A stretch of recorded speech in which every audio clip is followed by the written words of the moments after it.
Laymen's evangelical fellowship విశ్వాసమే విజయము అనుదిన ధ్యానములు July 22వ తారీఖు.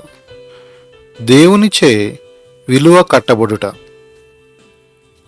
సంఘములతో ఆత్మ చెప్పు మాట చెవిగలవాడు వినుగాక. ప్రకటన గ్రంథము 3వ అధ్యాయము 13వ వచనం. ప్రకటన గ్రంథంలో దేవుడు 7 ఆది సంఘాలతో మాట్లాడుచున్నాడు.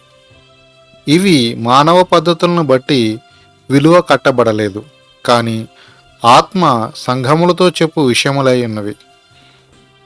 దేవుని ఆత్మ ద్వారా ఒకడు మార్పు చెందినప్పుడు అతని పాపములు ఒప్పుకొనమని ఎవ్వరూ చెప్పనవసరం లేదు. అది అతనంతటా అతనే చేస్తాడు. ఆత్మ నిన్ను సంధించినదా? అది జరిగినట్లయితే అద్భుతమైన ప్రత్యక్షత నీకు వస్తుంది. నీవు దానిని తట్టుకోలేవు. నీవు మానసికంగా పశ్చాత్తాపపడి ఉండవచ్చు. అది సరి అయినది కాదు. ఆత్మ సంధించినప్పుడు పూర్తిగా విరిగి నలిగిన దీనమైన స్థితిలో బాల్య దశలో నుండి నీవు చేసిన పాపములన్నీ ఒప్పుకొని విడిచిపెడతావు. గనుక నీవొక నూతన వ్యక్తిగా మారిపోతావు.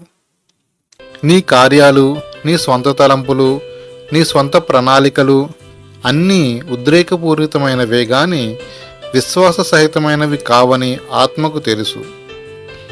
ఆత్మ నిన్ను సంధించినప్పుడు నీ పనులు వెచ్చగా గాని చల్లగా గాని లేవని గ్రహిస్తావు.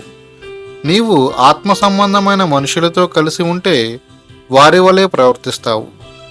నీవు చెడ్డవారితో చేరి దేవుని పిల్లలపై చెడు మాట్లాడుచూ ఉంటే దేవునిచే ఉమ్మివేయబడతావు. నీవు ధనవంతుడవు అనుకుంటున్నావు గాని దేవుడు నిన్ను దరిద్రుడవు అంటున్నాడు. న్యాయ తీర్పు దినమున నీకు కలిగినదేది నీకు సహాయమునకు రాదు. మరొక తరానికి అందింపబడినదేది నీకు లేదు. దేవుడు ఎన్నడూ నీ ఇంటిలోనికి అడుగుపెట్టడు. నీవు పేదవారిలో అతి పేదవాడివి. నీకు ఆత్మీయ ప్రత్యక్షత లేని దరిద్రుడవు అని ఆత్మ తెలియజేయుచున్నాడు. ఆత్మీయ ప్రోక్షణ లేదు. నీవెప్పుడైనా ఆత్మను సంధించావా? చెవిగలవాడు ఆత్మ చెప్పునది వినుగాక. ఆత్మ నీ వ్యక్తిగత జీవితమును గూర్చి, కుటుంబ జీవితమును గూర్చి చెప్పున్నది నీవు విన్నావా? నీవు సమకూర్చిన మంచి ఏమిటి? యెహోవా యందు భయభక్తులు గలవారి మీద ఆయన కృప యుగయుగములు నిలుచును. ఆయన నీతి వారి పిల్లల పిల్లల తరమున నిలుచును.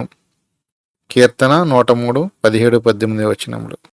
నీ పిల్లలు ఆ నీతిని పొందుతారు. దేవుని వాక్యాన్ని వారు నమ్మినంతగా వారు సమాధానమును పొందుతారు. జాషువా డానియల్ గారు.